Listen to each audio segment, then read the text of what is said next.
কাঁদিস না তনয়া। এই মাস্টার, তুমি নাকি আমার নামে থানায় কেস করেছো? টুটু, তুমি আমার মেয়ের সর্বনাশ করেছো। তুমি যদি আমার মেয়েকে বিয়ে করো তবেই আমি কেস তুলে নেবো। টুডু, এদিকটা আমি সামলে নিচ্ছি, তুমি শুধু আমার পুজোর কেনাকাটা সামলে দিও।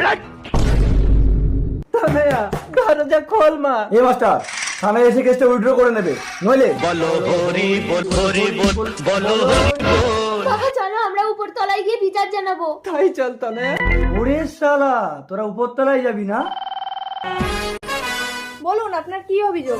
ম্যাডাম, এই টুটু মস্তান আমার মেয়েকে মাস্টার মিথ্যে কথা বলছে। আসলে ওর মেয়ের সাথে আমাকে বিয়ে দেবে বলছিল, আমি রাজি হইনি বলে আমাকে ফাঁসানোর চেষ্টা করছে। অসম্ভব, আমার মেয়ে ত্রুটির সাথে টুটুর বিয়ে ঠিক হয়ে আছে। আপনি মিথ্যা কথা বলছেন কেন মাস্টার? ম্যাডাম, এরা কিছু মালকড়ি পাওয়ার জন্য মেয়ে বউকে লাগিয়ে ব্যবসা করে। অফিসার, একটা ভালো ছেলের নামে বদনাম দেওয়ার জন্য এদেরকে মানহানির কেসে লকআপে ঢোকাও। ম্যাডাম, আমি মিথ্যা কথা বলছি না। আপনি আমার মেয়েকে মেডিকেল টেস্ট করুন। এই নাটক বন্ধ করে চল। দাঁড়াও, মেডিকেল টেস্ট হবে। ত্রুটি, তুমি কেন